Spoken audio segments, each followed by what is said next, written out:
Hi! Hello అండి. Welcome back to Sony creation. ఈ వీడియోలో మన ఇంటికి చాలా యూజ్ అయ్యే 7 నో కాస్ట్ ఐడియాస్ చూపించబోతున్నాను. తప్పకుండా ట్రై చేయండి. అండ్ మన ఛానల్‌ని ఫస్ట్ టైమ్ చూస్తుంటే ప్లీజ్ ఛానల్‌ని సబ్స్క్రైబ్ చేసుకోండి. అండ్ లైక్ చేయడం మాత్రం మర్చిపోకండి. ఇప్పుడైతే ఫస్ట్ మనం ఎప్పుడు వెల్లుల్లి అయితే క్లీన్ చేస్తూ ఉంటాము. ఈ విధంగా పొట్టు విడిపించేటప్పుడు చాలా కష్టంగా ఉంటుంది. ఎందుకంటే పైన ఈ కాడ అనేది చాలా గట్టిగా ఉండడం వల్ల మనం మనం క్లీన్ చేసేటప్పుడు గోర్లయితే విరిగిపోతూ ఉంటుంది. లేదా అక్కడైతే చాలా ఎక్కువగా పెయినొస్తూ ఉంటుంది. అలా కాకుండా మన ఇంట్లో ఇలాంటి గాజు బాటిల్స్ యొక్క ఇలాంటి క్యాప్స్‌ని పడేయకుండా ఈ విధంగా మనం రీయూజ్ చేసుకోవచ్చండి. చాలా యూజ్ అవుతుంది. ప్రత్యేకంగా పండగలొస్తేనే ఇలా మనం ఎక్కువగా వెల్లుల్లి అలాంటివి యూజ్ చేస్తూ ఉంటాము. దీన్ని యూజ్ చేయడం వల్ల మన గోర్లకైతే అస్సలు పెయిన్ రాదు. అండ్ గోర్లు కూడా విరిగిపోదండి. చాలా ఈజీగా రిమూవ్ అయిపోతుంది చూడండి. పొట్టయితే ఈ విధంగా మనం రీయూజ్ చేసుకోవచ్చనమాట. గాజు బాటిల్స్ యొక్క క్యాప్స్ అనేవి. ఈ క్యాప్స్ అయితే ఎక్కువగా కెచప్ బాటిల్స్ లేదా జ్యూస్ బాటిల్స్ అలాంటివి చాలా ఎక్కువగా వస్తూ ఉంటుంది. ఇలాంటి క్యాప్స్ అనేవి పడేయకుండా ఈ విధంగా రీయూజ్ చేసుకోవచ్చు. తప్పకుండా ట్రై చేయండి. ఈ టిప్ ఎలా ఉందో ప్లీజ్ లైక్ చేయండి. అండ్ నచ్చినట్లయితే సబ్స్క్రైబ్ చేసుకోండి. సెకండ్ టిప్ అండి. ఈ మధ్య కాలంలో ప్రతి ఒక్కరింట్లో ఇలాంటి దారాలు గాని, సూదులు గాని ఖచ్చితంగా ప్రతి ఒక్కరింట్లో ఉంటుంది. వీటిని మనం ఒక బాక్స్‌లో అయితే ఈ విధంగా ఆర్గనైజ్ చేస్తూ ఉంటాము. చాలా మనకు టయానికి సూది కావాలంటే లేదా దారం కావాలంటే అస్సలు దొరకవు. ఈ విధంగా గజిబిజిగా ఉన్నప్పుడు చాలా ఈజీగా మనం వీటిని ఈ బాక్స్‌లోనే ఎలా ఆర్గనైజ్ చేసుకోవాలో చూసేద్దామండి. అండ్ తొందరగా దొరుకుతుందనమాట. ఏది ఎక్కడుందో. ఇక్కడైతే నేను ఒక ఏ4 షీట్ తీసుకున్నానండి. ఇదైతే కలర్ షీట్ అనమాట. పిల్లలున్న ఇంట్లో ఇలాంటి కలర్ షీట్స్ అయితే ఖచ్చితంగా యూజ్ చేస్తూ ఉంటారు. ఈ విధంగా నేను తీసుకొని చూడండి ఇక్కడ మన వేళ్ళతో 2 ఇంచ్ అంతా ఈ విధంగా నేను మెజర్‌మెంట్ తీసుకొని అక్కడైతే డాట్స్ అయితే పెట్టుకుంటున్నాను. ఈ విధంగా 2 డాట్స్ పెట్టుకోవాలి. చూడండి ఇలాగే సేమ్ ఇంకొక వైపు కూడా పెట్టుకోవాలి. ఇప్పుడైతే సిజర్ తీసుకొని మనం లైన్స్ అనేది కట్ చేసుకోవాలి. ఆ డాట్స్ దగ్గర ఇలా స్ట్రెయిట్‌గా కట్ చేసుకోవాలి. చూడండి ఈ విధంగా 2 పేపర్స్ అనేవి స్ట్రెయిట్‌గా కట్ చేసుకున్న తర్వాత, ఇప్పుడైతే చూడండి ఈ 2 పేపర్స్‌ని ఒక దగ్గర చేర్చి చివర్లో ఈ విధంగా మనం స్టాప్లర్ సహాయంతో పిన్స్ అయితే కొట్టుకోవాలి. చూడండి ఈ విధంగా కొట్టుకుంటున్నాను ఒక దగ్గర చేర్చి. ఈ విధంగా మనం సెట్ చేసుకున్న తర్వాత చూడండి ఇప్పుడు చివర్లో ఈ విధంగా పేపర్‌ని తీసుకొని మనం జస్ట్ ఇలా 1 ఇంచ్ అయితే ఈ విధంగా మెజర్‌మెంట్ తీసుకొని వేళ్ళతో ఇక్కడ చూపించిన విధంగా వెనక్కి, ముందుకి ఈ విధంగా ఫోల్డింగ్ చేసుకోవాలి. చూడండి ఇక్కడ చూపిస్తున్నాను. వెనక్కి అండ్ ముందుకి ఈ విధంగా ఫోల్డింగ్ చేసుకోవాలి. ఈ విధంగా చేసుకున్నట్లయితే ఒక షేప్ లాగా వస్తుంది. అండ్ ఆర్గనైజ్ చేసుకోవడానికి కూడా చాలా బావుంటుందనమాట.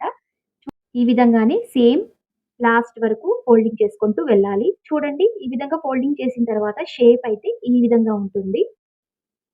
చూడండి ఈ విధంగా ఓపెన్ చేసుకున్న తర్వాత ఇప్పుడు బాక్స్‌లో అయితే మనం ఈ విధంగా రౌండ్ షేప్‌లో సెట్ చేసుకోవాలి. ఆ బాక్స్ ఎంత సైజ్ ఉందో అంత సైజ్ మనం పేపర్ అయితే కట్ చేసుకోవాలి. చూడండి నాకు ఎంత కావాలో అంత మాత్రం తీసుకొని చివర్లో ఈ విధంగా కట్ చేసుకుంటున్నాను. చూడండి ఇప్పుడైతే ఈ పేపర్ యొక్క చివర్లు ఈ విధంగా అపోజిట్ సైడు ఒకటి ఫ్రంట్ సైడ్ ఈ విధంగా పెట్టుకొని పిన్స్ అయితే కొట్టుకోవాలి. చూడండి ఈ విధంగా మనం ఒక స్టార్ షేప్‌లో చేసుకున్న తర్వాత ఇప్పుడు ఈ ఆర్గనైజర్‌ని బాక్స్‌లో అయితే సెట్ చేసుకోవాలి. పేపర్‌ని మిడిల్‌లో పెట్టుకున్న తర్వాత, ఇప్పుడు మన ఇంట్లో టీ షర్ట్స్‌కి ఇలాంటి షీట్స్ అయితే ఖచ్చితంగా వస్తూ ఉంటుంది. వీటిని ఈ విధంగా రౌండ్ షేప్‌లో సెట్ చేసుకొని, మిడిల్‌లో ఈ విధంగా మనం తయారు చేసుకోవాలండి.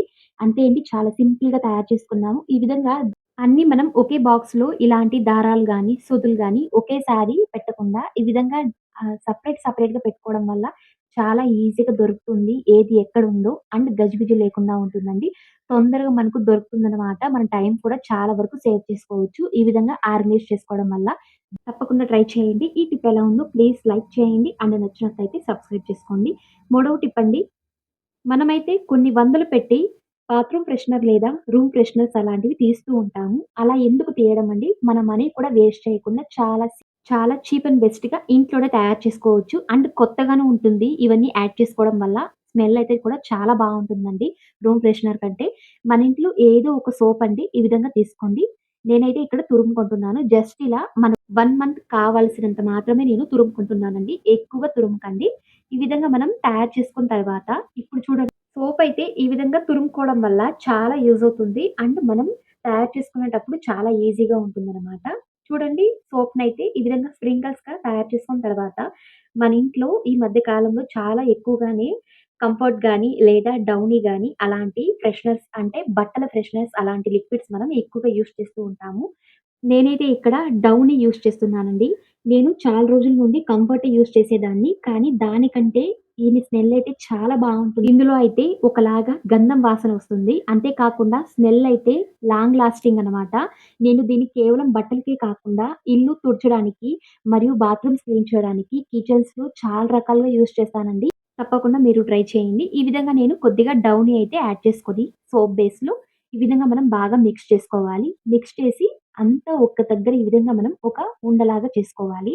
ఈ విధంగా చేసుకొని మనం ఇక్కడైతే నేను ఒక నెట్ బ్యాగ్ అయితే తీసుకుంటున్నాను. మన ఇంట్లో ఆనియన్స్ లేదా ఫ్రూట్స్ లేదా ఇంకేదైనా ఇలాంటి బ్యాగ్స్‌లో అయితే వచ్చినప్పుడు మనం వీటిని పడేయకుండా ఈ విధంగా రీయూజ్ చేసుకోవచ్చండి. ఈ సోప్ బేస్‌ను ఈ విధంగా ఈ బ్యాగ్‌లో వేసుకొని బాగా ముడివేసుకోవాలి. ముడివేసుకున్న తర్వాత మన ఇంట్లో ఎక్కడైతే బ్యాడ్ స్మెల్ వస్తుందో ముఖ్యంగా అయితే బాత్రూమ్స్‌లో, కిచెన్ సింక్ దగ్గర లేదా బాత్రూమ్ ఫ్లషెస్‌లో అలాంటి వాటిలో మనం చాలా ఈజీగా హ్యాంగింగ్ చేసుకోవచ్చండి. అంటే నెట్ ఉంది కాబట్టి స్మెల్ కూడా బయటకి చాలా బాగా వస్తుందనమాట. ఇక్కడైతే నేను బాత్రూమ్‌లో ఒక దగ్గర ఈ విధంగా హ్యాంగింగ్ చేసుకుంటున్నాను. బ్యాడ్ స్మెల్ రాకుండా చాలా ఈజీగా ఈ విధంగా మనం సోప్‌తో రూమ్ ఫ్రెషనర్ అనేది తయారు చేసుకోవచ్చు. చాలా ఈజీగా ఉంటుంది. అస్సలు కరగదనమాట. ఈ విధంగా మనం ఆర్గనైజ్ చేసుకోవడం వల్ల తప్పకుండా ట్రై చేయండి. అండ్ మన మనీ వేస్ట్ చేయకుండా ఈ విధంగా సింపుల్‌గా మనం ఆర్గనైజ్ చేసుకోవచ్చు. బాత్రూమ్స్‌లో లేదా కిచెన్స్‌లో అలాంటి వాటి దగ్గర తప్పకుండా మీరు ట్రై చేయండి. ఈ టిప్ ఎలా ఉందో ప్లీజ్ లైక్ చేయండి. అండ్ నచ్చినట్లయితే సబ్స్క్రైబ్ చేసుకోండి. నాలుగో టిప్ అండి. ఇలాంటి టీ వడగట్టలైతే ఖచ్చితంగా ప్రతి ఒక్కరి ఇంట్లో ఉంటుంది. వీటిని మాత్రం మనం అస్తమానం క్లీన్ చేస్తాం కానీ డీప్ క్లీన్ అయితే మనం అసలు చేయము. చూడండి ఎంత డస్ట్ అయితే ఉంటుంది. వీటిని మనం అంతేకాదు మనం టీకైతే ఎక్కువ యూజ్ చేసేటప్పుడు ఆ హోర్స్‌లో అయితే టీ పౌడర్ అయితే అలాగే ఉండిపోతుంది. అసలది రిమూవ్ అవ్వదు. మనం వాటిని చాలా ఈజీగా ఎలా రిమూవ్ చేసుకోవాలో చూసేద్దాం. అది నిమిషాల్లో అండి. చాలా ఈజీగా ఉంటుంది. తప్పకుండా ట్రై చేయండి. ఇక్కడైతే నేను ఒక పెద్ద పాత్రలో ఎక్కువగానే వాటర్ అయితే యాడ్ చేసుకొని బాగా వేడి చేసుకున్నాను స్టవ్ మీద పెట్టుకొని. ఈ విధంగా యాడ్ చేసుకున్న తర్వాత ఇందులో నేను 1 టేబుల్ స్పూన్ అంతా బేకింగ్ సోడా యాడ్ చేస్తున్నాను. తర్వాత 1 స్పూన్ అంతా సర్ఫ్ అయితే యాడ్ చేసుకోవాలి. బాగా మరిగించుకొని ఈ విధంగా మనం మిక్స్ చేసుకున్న తర్వాత ఇవన్నీ యాడ్ చేసి ఈ విధంగా బాగా మరిగించుకున్న తర్వాత వాటర్ అయితే బాగా వేడిగా ఉండాలి. ఇప్పుడు ఈ టీ వడగట్టలను మనం ఒక్కసారిగా ఈ విధంగా డిప్ చేసుకోవాలి. చూడండి అలాగే మనం ఈ వడగట్టలను ఉంచినట్లయితే చాలా ఈజీగా రిమూవ్ అయిపోతుంది. అందులో ఉన్న టీ పౌడర్ మరియు డస్ట్ కూడా చాలా ఈజీగా రిమూవ్ అయిపోతుంది. గార కూడా చాలా ఈజీగా ఉంటుంది. మనకు ఎక్కువగా స్క్రబ్బర్స్ అలాంటివి యూజ్ చేయకుండా ఈ విధంగా చూడండి ఈ విధంగా వడగట్టల్ని వాటర్‌లో కొద్దిసేపు అలాగే ఉంచేయాలి. అలా ఉంచినట్లయితే చాలా ఈజీగా డస్ట్ అయితే రిమూవ్ అయిపోతుంది. ఇక్కడైతే నేను 10 నిమిషాలు అలాగే ఉంచేయాలి. బాగా మరిగించుకోవాలి వడగట్టల్ని. చూడండి 10 నిమిషాల తర్వాత ఎలా రిమూవ్ అయిందో చాలా ఈజీగా అంత డస్ట్ అయితే అండ్ టీ పౌడర్ కూడా చాలా ఈజీగా రిమూవ్ చేసుకోవచ్చండి ఈ టిప్‌తో. మనం అది స్క్రబ్బర్‌తో క్లీన్ చేసినట్లయితే అస్సలది రిమూవ్ అవ్వవు. చాలా కష్టంగా ఉంటుంది. ఈ విధంగా మనం ఇవన్నీ వేడి నీటిలో యాడ్ చేసుకొని కొద్దిసేపు అలాగే ఉంచి మనం క్లీన్ చేసుకున్నట్లయితే చాలా ఈజీగా రిమూవ్ అయిపోతుంది. తప్పకుండా ట్రై చేయండి. ఐదో టిప్ అండి. ఇలాంటి వాటర్ బాటిల్స్‌కున్న పైన క్యాప్స్ దగ్గర ఇలాంటి ఇక్కడైతే బ్లూ కలర్‌లో ఒక షేప్ లాగా ఉంది కదండీ! ఈ ప్లాస్టిక్ లాగా ఈ రౌండ్ షేప్‌ని మనం ఈ విధంగా రీయూజ్ చేసుకున్నట్లయితే మనం కబోర్డ్‌లో స్పేస్ అయితే చాలా వరకు సేవ్ చేసుకోవచ్చనమాట. చాలా యూజ్ అయ్యే ఒక ఆర్గనైజర్ అండి. చాలా మందికి తెలియదు. ఈ ఆర్గనైజర్ మాత్రం తప్పకుండా ట్రై చేయండి. ఇప్పుడైతే మనం ఈ విధంగా కత్తిని హీట్ చేసుకొని పైన భాగం మాత్రం కట్ చేసుకోవాలి. ఆ రౌండ్ షేప్‌ని కట్ చేయకుండా ఈ విధంగా కట్ చేసుకోండి. చాలా ఈజీగా రిమూవ్ అయిపోతుంది. ఆ రౌండ్ షేప్ అనేది. చూడండి ఈ విధంగా ఉంటుందనమాట. మనం సెపరేట్ చేసుకున్న తర్వాత ఇప్పుడు ఇలాగే మరికొన్ని పీసెస్ మనం ఈ రౌండ్ షేప్‌ని సెపరేట్ చేసుకోవాలి. చూడండి ఇక్కడైతే నేను కొన్ని తీసుకున్నాను. మీకు ఎంత వేరే బాటిల్స్‌లో మరికొన్ని ఈ విధంగా సెపరేట్ చేసుకున్న తర్వాత మనం ఇవన్నీ ఒక దగ్గర చేర్చుకొని దీన్ని మనం ఎందుకు యూజ్ చేస్తామంటే, మన ఇంట్లో కబోర్డ్స్‌లో మాత్రం మన శారీస్ కానీ, లేదా టీ షర్ట్స్ లేదా షర్ట్స్ అలాంటివి మనం ఎక్కువగా ఆర్గనైజ్ చేస్తూ ఉంటాము. కబోర్డ్స్‌లో మాత్రం అస్సలు స్పేస్ ఉండదు. ఈ విధంగా మనం శారీస్ గానీ, షర్ట్స్ కానీ ఆర్గనైజ్ చేసుకోవడం వల్ల, ఇలా దగ్గర దగ్గర ఆర్గనైజ్ చేసుకోవడం వల్ల మనకు స్పేస్ అయితే అస్సలుండదు. మనం ఒకే లైన్‌లో చాలా ఎక్కువగా బట్టల్ని ఎలా ఆర్గనైజ్ చేసుకోవాలో చూసేద్దామండి. దీనివల్ల స్పేస్ కూడా చాలా వరకు సేవ్ చేసుకోవచ్చు. మరికొన్ని బట్టలు కూడా మనం పెట్టుకోవడానికి వీలుగా ఉంటుందనమాట. ఈ టిప్‌తో తప్పకుండా ట్రై చేయండి. మనం ముందుగానే వాటర్ బాటిల్స్‌లో ఈ విధంగా మనం రౌండ్ షేప్ అయితే కట్ చేసి బాటిల్స్ నుంచి సెపరేట్ చేసుకున్నాం కదండీ! వాటిని కొన్ని ఈ విధంగా తీసుకొని హ్యాంగర్‌కైతే తగిలించుకోవాలి. అన్ని హ్యాంగర్‌కి ఈ రౌండ్ షేప్‌ని ఈ విధంగా సెట్ చేసుకున్న తర్వాత చూడండి ఇక్కడ చూపించిన విధంగా, ఈ విధంగా మనం హ్యాంగర్స్‌ని సెట్ చేసుకున్నట్లయితే, ఆర్గనైజ్ చేసుకున్నట్లయితే చాలా ఈజీగా ఉంటుంది. స్పేస్ కూడా తక్కువ పడుతుందనమాట. ఒకే లైన్‌లో మనం ఈ విధంగా ఎక్కువగా ఆర్గనైజ్ చేసుకోవచ్చు. ఈ విధంగా మనం పక్కన పక్కన పెట్టకుండా అండ్ గజిబిజిగా లేకుండా చాలా ఈజీగా ఈ విధంగా స్పేస్ తక్కువ పట్టేటట్లు ఆర్గనైజ్ చేసుకున్నట్లయితే చాలా ఈజీగా ఉంటుంది. కబోర్డ్‌లో కూడా స్పేస్ కూడా చాలా ఎక్కువగా ఉంటుందండి. తప్పకుండా ట్రై చేయండి. ఇలాంటి బాటిల్స్ క్యాప్స్ యొక్క రౌండ్ షేప్‌ని పడేయకుండా ఈ విధంగా రీయూజ్ చేసుకోవచ్చు. చాలా యూజ్ అయ్యి ఒక ఆర్గనైజ్ తయారు చేసుకున్నాం కదండీ! ఈ టిప్ ఎలా ఉందో ప్లీజ్ లైక్ చేయండి మరియు సబ్స్క్రైబ్ చేయండి. ఆరో టిప్ అండి. ఇలాంటి బుజ్జి జ్యూస్ బాటిల్స్ ఉంటే పడేయకుండా ఈ విధంగా రీయూజ్ చేసుకోండి. చాలా చాలా యూజ్ అయ్యి ఒక ఆర్గనైజ్ మాత్రం తయారు చేసుకోవచ్చు. ఇలాంటి బుజ్జి బాటిల్స్‌తో. చూడండి ఇక్కడైతే నేను లైన్స్ అయితే వేసుకుంటున్నాను స్కెచ్ పెన్‌తో. ఫ్రంట్‌లో అయితే ఈ విధంగా స్ట్రెయిట్‌గా మిడిల్‌లో వేసుకోవాలి. చూడండి వెనకాలైతే లైన్స్ చూడండి ఈ విధంగా ఒక షేప్ లాగా ఇచ్చుకుంటున్నాను.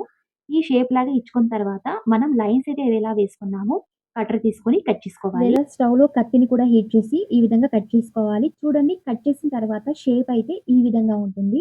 ఇప్పుడు వెనకాలకి చూడండి మనం ఇక్కడ స్క్రూ డ్రైవర్ అయితే హీట్ చేసుకొని హోల్స్ అయితే పెట్టుకుంటున్నాను. చూడండి షేప్ అయితే ఈ విధంగా తయారు చేసుకున్న తర్వాత ఇప్పుడు మనం దీన్ని ఎందుకు యూజ్ చేస్తామంటే మన ఇంట్లో మలలైతే ఎక్కువగా ఉంటుంది. మనం అక్కడ ఇక్కడ పెట్టకుండా ఈ విధంగా ఒక చిన్న బాక్స్‌లో మనం హ్యాంగింగ్ చేసుకున్నట్లయితే చాలా ఈజీగా తొందరగా దొరుకుతుందండి. అండ్ ఒక దగ్గర సేఫ్‌గా ఉంటుందనమాట. ఈ విధంగా మనం ఆర్గనైజ్ చేసుకోవడం వల్ల చాలా ఈజీగా మనం దీన్ని వాల్ హ్యాంగింగ్ చేసుకోవచ్చు. మన ఇంట్లో అన్ని ఐటెమ్స్ ఒకే బాక్స్‌లో అయితే ఆర్గనైజ్ చేస్తూ ఉంటాము. కానీ ఇలాంటి మల్లు మాత్రం తీయడానికి చాలా కష్టంగా ఉంటుంది. అండ్ తొందరగా అయితే దొరకవు. ఇలాంటి బుజ్జి వాటర్ బాటిల్స్‌లో మనం ఆర్గనైజ్ చేసుకున్నట్లయితే చాలా ఈజీగా తొందరగా దొరుకుతుందండి. తప్పకుండా ట్రై చేయండి. ఈ టిప్ ఎలా ఉందో ప్లీజ్ లైక్ చేయండి. అండ్ నచ్చినట్లయితే సబ్స్క్రైబ్ చేసుకోండి. ఏడవ టిప్ అండి. ఫోటోస్‌లోనే కట్ చేసుకున్నాం కదా! పైన భాగాన్ని కూడా పడేయకుండా ఈ విధంగా రీయూజ్ చేసుకోండి. చాలా యూజ్ అయ్యి ఒక ఆర్గనైజ్ తయారు చేసుకోవచ్చు. పైనైతే చూడండి ఈ విధంగా నేను కట్ చేసుకుంటున్నాను. జస్ట్ ఇలా మిడిల్‌లో కట్టర్ తీసుకొని కట్ చేసుకోవాలి. కట్ చేసిన తర్వాత షేప్ అయితే ఈ విధంగా ఉంటుంది. ఇప్పుడు దీన్ని మనం ఎందుకు యూజ్ చేస్తామంటే, ఇలాంటి కవర్స్‌లో కొన్ని గ్రోసరీ ఐటెమ్స్ అవి తీస్తూ ఉంటాము. ఎక్కువగా ముఖ్యంగా పప్పులు అలాంటివి తీస్తూ ఉంటాము. వీటిని మనం కొన్ని కేజీలు అంటే 3 లేదా 4 కేజీ అలా ఒకేసారిగా తెస్తూ ఉంటాము. వీటిని మనం ప్రత్యేకంగా ఒక బాక్స్‌లో లేదా డబ్బాలో మనం ఆర్గనైజ్ చేయము. అలాగే కవర్స్‌లో అయితే పెట్టేస్తూ ఉంటాము. అలా పెట్టకుండా ఈ విధంగా మనం ఈ పీస్‌ని మనం ఈ విధంగా ఆర్గనైజ్ చేసుకున్నట్లయితే కవర్స్‌కి చాలా ఈజీగా ఉంటుందండి. అండ్ ఇందులో పురుగులు గాని అలాంటివి వెళ్ళకుండా మనం చాలా ఈజీగా క్లోజ్ చేసుకోవచ్చనమాట. అండ్ ఈజీగా మనం పోసుకోవచ్చు. కవర్స్‌లో అంటేనే అసలు పోసుకోవడానికి వీలుండదు. పడిపోతూ ఉంటుంది గింజలైతే. ఈ విధంగా మనం ఆర్గనైజ్ చేసుకున్నట్లయితే చాలా ఈజీగా పోసుకోవచ్చు. అండ్ అందులో పురుగులు అలాంటివి వెళ్ళకుండా చాలా ఈజీగా క్లోజ్ చేసుకోవచ్చనమాట. చాలా యూజ్‌ఫుల్ టిప్ అండి. ఈ టిప్ మాత్రం తప్పకుండా ట్రై చేయండి. చూడండి ఈ విధంగా క్లోజ్ చేసుకున్న తర్వాత కవర్‌నైతే ఈ విధంగా మనం ముడి వేసుకున్నట్టయితే వెనకాల చాలా ఈజీగా ఉంటుంది. అండ్ చాలా బావుంటుందండి ఆర్గనైజ్ అనేది. తప్పకుండా ట్రై చేయండి. ఈ టిప్ ఎలా ఉందో ఈ వీడియోలో చాలా యూజ్ అయ్యే టిప్స్ చెప్పాలనుకుంటున్నాను. తప్పకుండా మీరు ట్రై చేయండి. అండ్ ఎలా ఉందో ప్లీజ్ కామెంట్ చేయండి. మరిన్ని ఇలాంటి వీడియోస్ కోసం ప్లీజ్ ఛానెల్‌ని సబ్స్క్రైబ్ చేసుకోండి. మరియు పక్కన బెల్ ఐకాన్‌ని క్లిక్ చేసుకోండి. నేను వేసే ప్రతి వీడియో మీకు నోటిఫికేషన్ రూపంలో వస్తుంది. అండ్ లైక్ చేయండి, షేర్ చేయండి. Thank you.